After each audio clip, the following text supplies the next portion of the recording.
Madame, monsieur, bonjour, bonsoir et bienvenue sur cette vidéo du Pape Touf. J'espère que vous allez toutes et tous bien. Lundi, j'ai posté une vidéo Azorius Tempo. J'espère que vous l'avez vu. Si ce n'est pas le cas, allez la voir parce que c'est un deck bien sympathique qui fonctionne véritablement bien. Je pense que vous pouvez monter en ladder en BO1 en tout cas, 100% sûr, jusqu'en platine avec si vous le jouez correctement. C'est pas super facile de le jouer, mais voilà.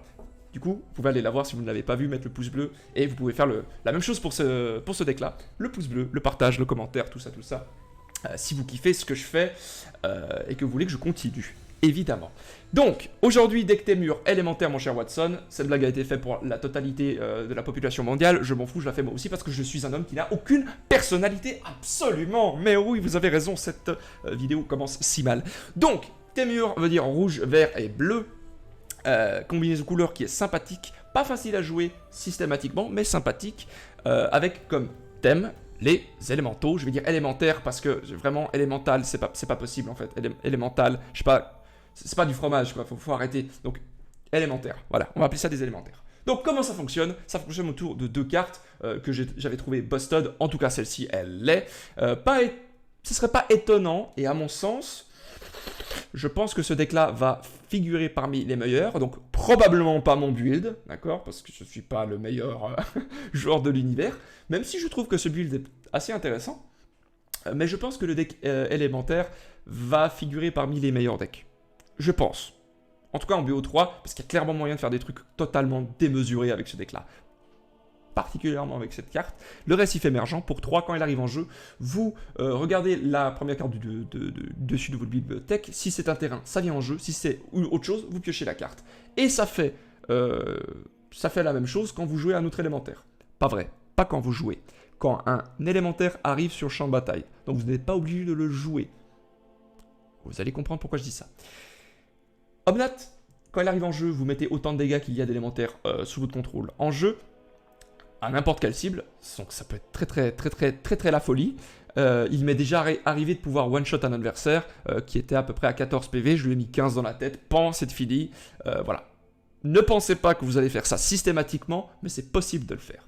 Voilà. À chaque fois qu'un terrain arrive en jeu, vous mettez un marqueur +1/+1 sur un élémentaire, et si vous contrôlez 8 terrains ou plus, vous piochez une carte en plus de l'effet précédent. Très intéressant.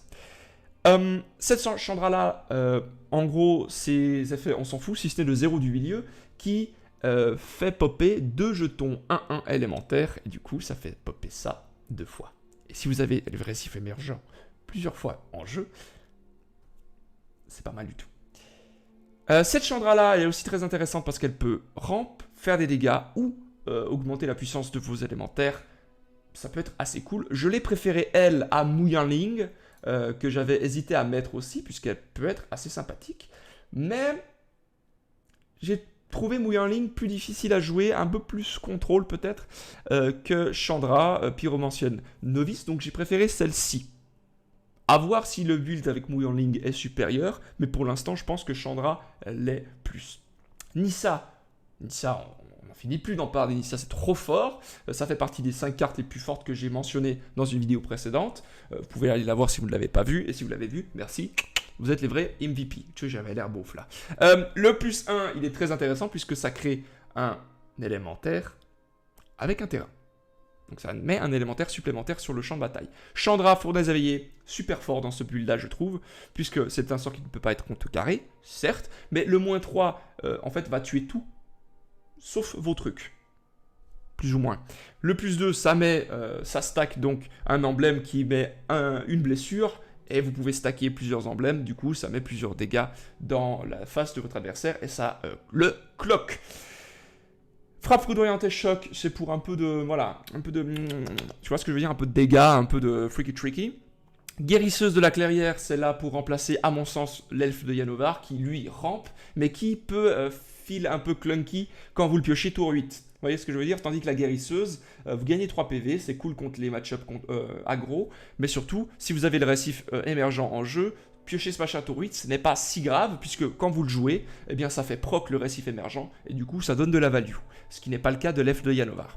Chat de la braise de Chandra, je l'ai trouvé assez intéressant quand je le jouais, il pouvait être cool, c'est un élémentaire,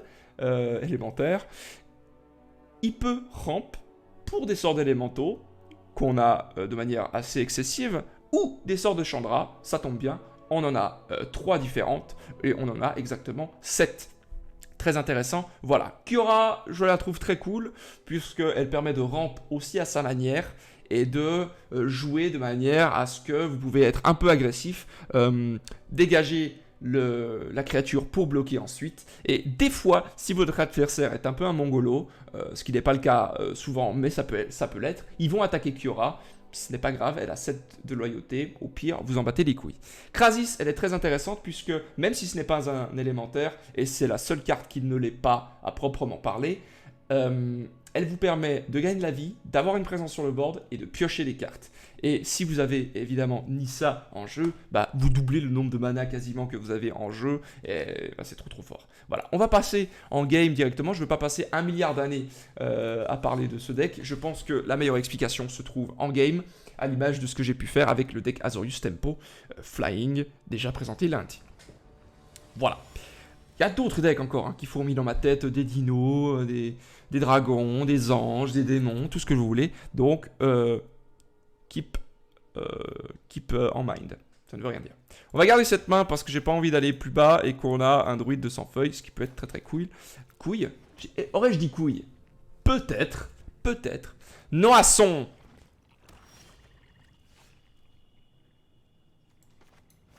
Je vais jouer le 100 feuilles. On aurait 1, 2, 3, 4 après. On pourrait jouer Omnat. Sur un...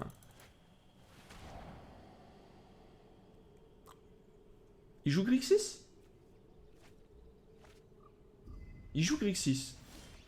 Peut-être, hein. Peut-être j'utilise... Ouh, alors là, par contre... Ah, ça va partir là-dessus, hein. Dommage. Si on avait eu un terrain, ça aurait été tellement bien, parce que le prochain tour, on aurait rien fait. On n'aurait rien fait.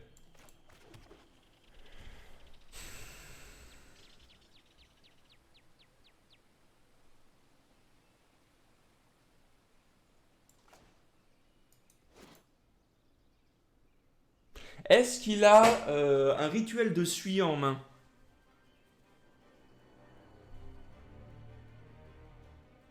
Moi, je pense que je vais plutôt Omnat sur la curve. Au pire, c'est pas le meilleur play. On lui met que 3 dans la tête. Mais... je valide l'action. Parce que mettre Nissa et mettre un terrain, ça me fait un peu peur. Vous voyez? J'aurais peut-être pu mettre sur la druidesse, mais... mais voilà. Rituel de suie. Je suis bon ou je suis bon? On va mettre Nissa.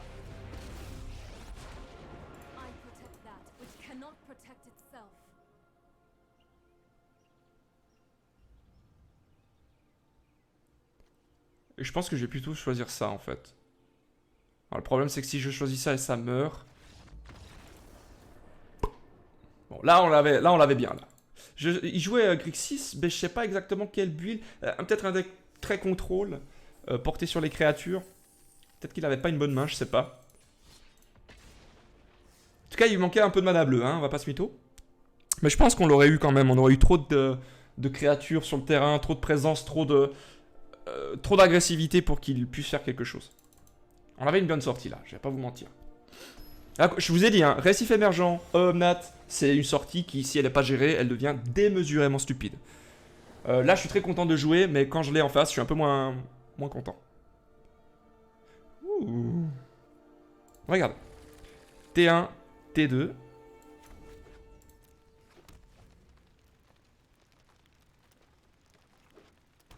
Mono blanc, très bien.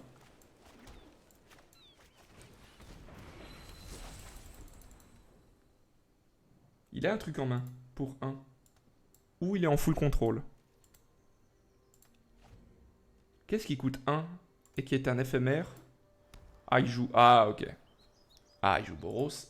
À mon avis, il y a peut-être du Feather qui vient en jeu, là. Peut-être.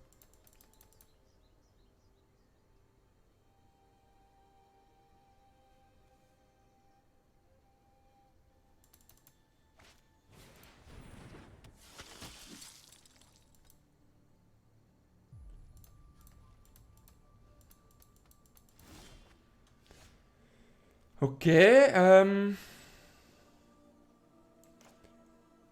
On va jouer ça et on va jouer ça.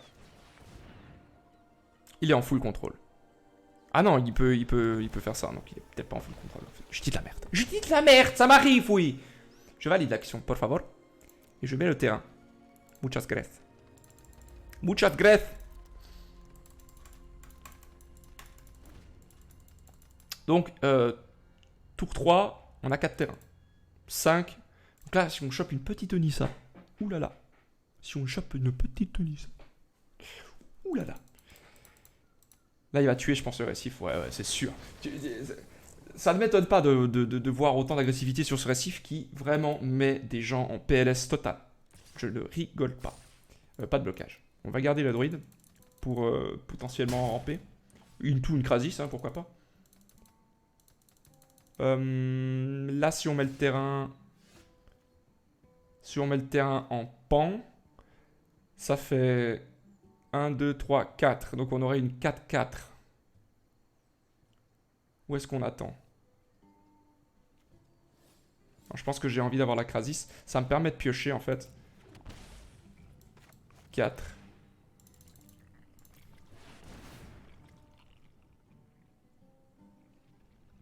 Qu'importe ce qu'il fait, on va piocher, on va gagner de la vie. Ouh, avoir une Nissa, c'est pas mal du tout.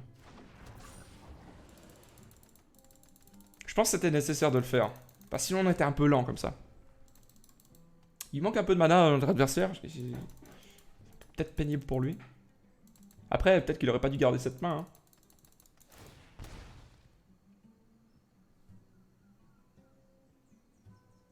Hein. Oh, d'accord, bien joué. Bien joué. Ouais, je vous le concède, monsieur. Bien joué, monsieur Tormec. Cette carte-là est sympa.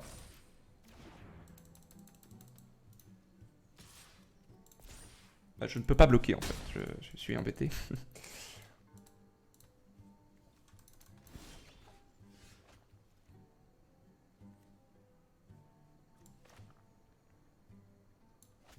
Je vais commencer par remettre Nissa, celle qui fait trembler le monde. Je vais ensuite jouer ceci. Et pan. Oh, oh. Si je ping, ça fait rouge, vert. En même temps, donc rouge, vert, vert, bleu. Rouge, vert, vert, bleu pour une Chandra. J'ai rien pu vous montrer si ce n'est que les gens ils ont compris ce que je fais. C'est chiant. C'est un peu chiant. Arrêtez de partir s'il vous plaît. Bon, il était en PLS hein. Il était en PLS mais il avait de quoi faire. Je pense qu'il avait de quoi faire. Il aurait pas dû partir. Il aurait dû rester. Parce que c'est un type de deck où si ça s'enchaîne pas très bien, ça peut vous coûter la game. Dans le sens où s'il a toujours des trucs pour tuer les récifs, tuer les récifs, c'est compliqué. C'est une main que j'aurais gardée si j'avais un land normal, ce qui n'est pas le cas. Bah, je vais garder alors. Et on va enlever, je pense, la Chandra. Bonjour. Frame Fireheart. Vous connaissez... Ah, merci de dire bonjour. De répondre. Il joue Gogo, il joue Golgari. Ou Sultai, c'est une possibilité aussi. Je vois beaucoup de Sultai Abzan avec la citadelle. Ce que je trouve étonnant en soi. Ça par contre on va tuer, mais je pense instantanément en fait. Je pense. On n'a pas envie que ça reste trop longtemps ça. Ça peut être chiant. Ça peut être chiant. D'autant plus qu'on n'a pas la sortie la plus ouf du monde. Ce qui veut dire que on va peut-être pas réussir à le tuer tout de suite.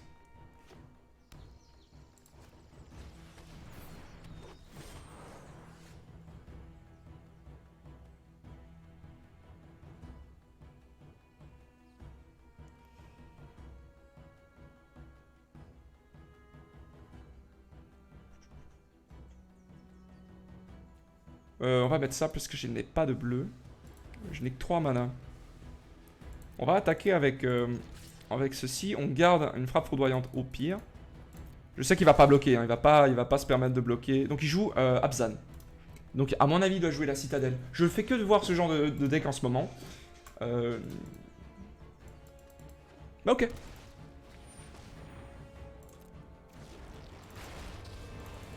Va-t-il faire le +2?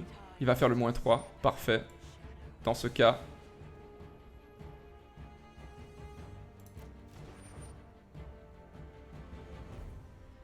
Je pense qu'on peut jouer un Omnat après. Passer. Pour ce qu'on peut tuer Vraska, on va mettre qu'un seul dégât, mais on peut tuer Vraska.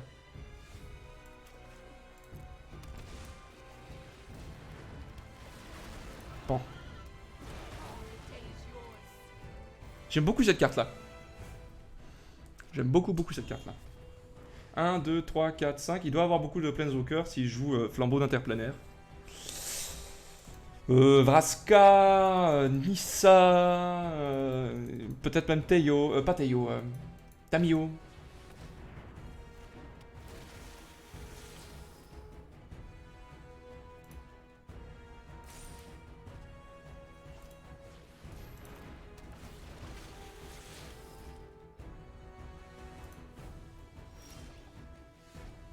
Si je joue ça comme ça...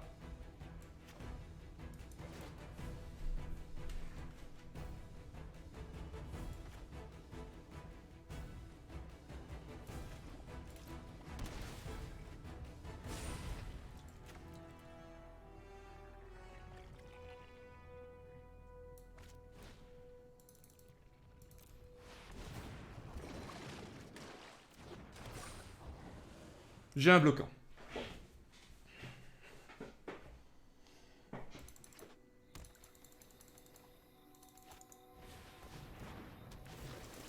Ah là c'est compliqué là si on chope pas nos cartes qu'il nous faut. Ça va être très compliqué. On va vite... Parce que là il y a l'avantage pour l'instant. Oui. D'accord. Là je suis content là. Voilà, là je suis content.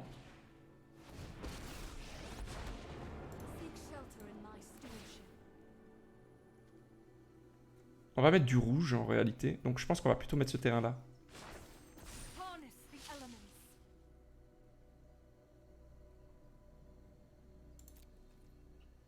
On va attaquer avec la Krasis. On va garder la frappe foudroyante au moment où il jouerait quelque chose d'un peu chiant.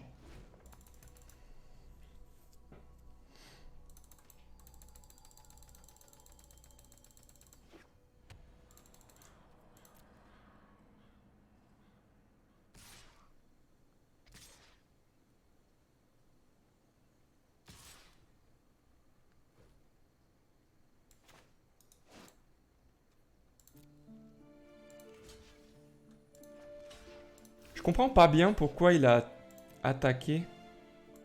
Peut-être qu'il a quelque chose pour les reprendre. Peut-être qu'il a l'émissaire de Vraska ou quelque chose comme ça. Genre ceux qui ont perdu des dégâts, eu des dégâts, ils meurent ou je sais pas quoi. Ou il a quelque chose pour les reprendre. Hein. C'est une possibilité. Genre commande de Dreadhorde. 1, 2, 3, 4, 5, 6.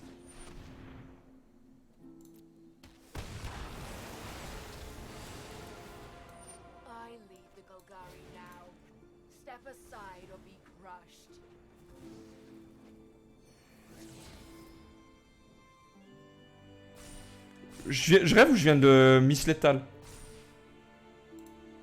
Je viens de Miss Lethal. Vous n'avez rien vu. Vous n'avez rien vu du tout, les gars. Genre, vraiment, je vous jure. Je vous jure, vous avez rien vu.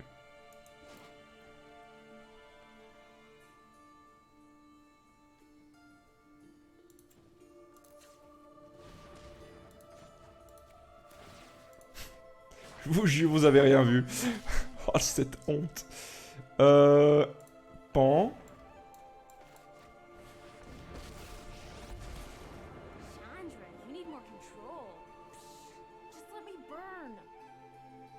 C'est bon, on a gagné en fait. Je crois, attendez. Ouais, on a gagné. 1, 2, 1, 2, 3, 4, 5. Ouais, c'est bon, on a gagné. Pardon. C'était prévu, les gars, c'est bon. C'était giga prévu. C'était prévu. Je sais pas, qu'est-ce qui vous arrive? Voilà. Oh le... Que des fois vous avez un tunnel vision en mode vous voyez ce qu'il y a devant vous, vous voyez pas tout. J'étais tellement concentré sur sa... sur son commande de Dread Horde en mode il faut absolument pas qu'il gagne de la vie via cet abruti là de machin, que j'ai même pas regardé ses PV en fait. Alors ça peut arriver, voilà. Mais c'était prévu. C'était pour faire durer le suspense. On va en faire une dernière, je pense, avec ce deck. Franchement, vous allez avoir très peu de défaites, globalement. Encore une fois, je ne sais pas ce que vaut ce deck face à Esper Control. Je n'ai jamais pu le tester. Maintenant, si on fait une simulation rapide dans nos têtes, on peut imaginer que c'est compliqué. Que ce soit compliqué. Ça détruit des machins, ça fait des wipes de board. Maintenant, en BO3, il y a moyen de faire des trucs, je pense. Oh, cette main, c'est tellement dommage. Oh. Est-ce que, madame, monsieur, est-ce qu'on ferait pas ce qu'on appelle communément la game de trop et le no mulligan? Est-ce que c'est une erreur? Oui, bien sûr que c'est une erreur. Ne faites pas ça. Se plaindre dans 5, 4, 3... J'ai fait 3, hein, si jamais. Ça, c'est 3. Apprenez les chiffres avec le papetoufle. Mais c'est facile aussi, ce jeu. Excusez-moi. Je suis bien obligé de vous le dire. N'est-ce pas? On va perdre 2 PV, je pense. On va perdre 2 PV au cas où. Au cas où il joue un truc chiant de style bonjour, je joue le frère de bande de Dejani. Ça peut être pénible. Frère de bande de Dejani. Ah là, il se dit qu'il a un choc. J'ai un choc. Ah, bien joué. Eh! Tac! Mon tour. C'est parfait. Bon. Ouh, ça s'enchaîne. Ça s'enchaîne. C'est dommage, c'est pas un terrain. J'attaque. Bon. Prochain tour, qu'est-ce qu'on peut faire? Kiora. C'est une possibilité. Joue un deck ange. C'est compliqué, ça.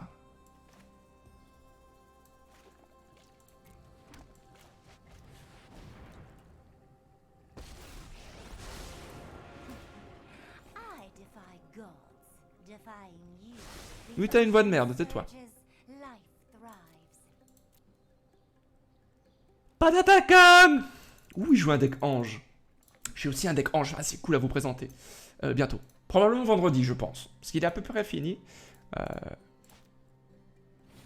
Ouh, l'ange resplendissant. Oh, et puis il gagne 4 PV. Voilà, là, ça va être compliqué, là.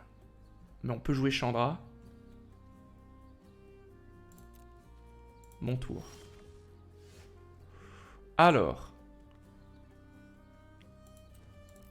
1, 2, 3, 4, 5, 6.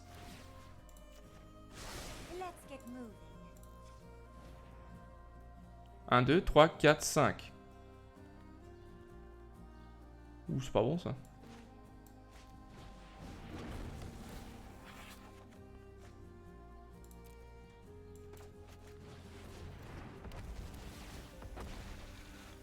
Très bien. Très bien. Bon. Moi, je pensais que je sais pas compter. Oui, je sais pas compter. Voilà, j'ai pas fait l'école, moi. J'ai pas fait l'école.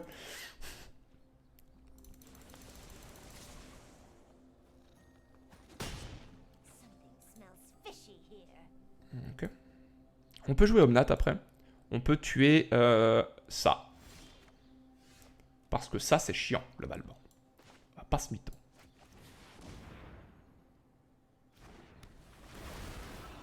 Toi, tu prends. Il a un truc. Il a mis protection contre le noir. Mais je ne comprends. Je ne comprends. Je ne comprends. Je ne comprends. Chris, mais non, faut cliquer sur le bon bouton, enfin. Ne fais pas cette erreur. Ce n'est pas une créature noire, voyons.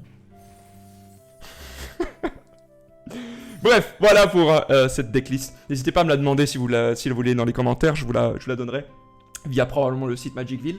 Donc n'hésitez pas à me le faire savoir.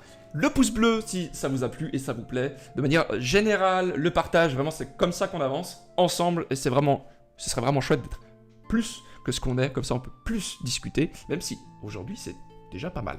Je suis assez content. Donc l'abonnement si ce n'est pas déjà fait, allez voir les vidéos précédentes si vous ne l'avez pas vu. À mon sens, je le répète, je pense que ça sera un deck vraiment très fort à l'avenir. Parce qu'il y a des choses qu'on connaît déjà, hein, Krasis, Nissa, c'est des choses qui fonctionnent. Et puis bon, la combinaison de ces deux cartes va rendre le truc totalement fou. Peut-être que je peux me tromper, peut-être même ce build que j'ai fait, c'est caca. Peut-être. Moi je le trouve incroyable. Essayez-le, testez-le, vous verrez à quel point c'est vraiment fou. Bref. C'était le Paptoufle, j'espère que cette vidéo vous a plu, n'hésitez pas, le pouce bleu comme je l'ai dit, je vais pas le répéter, bref, des papouilles du parmesan et n'oubliez pas, madame, monsieur, douillez sur la sainte pantoufle, parce que comme ça, vous aurez des boosters de fou.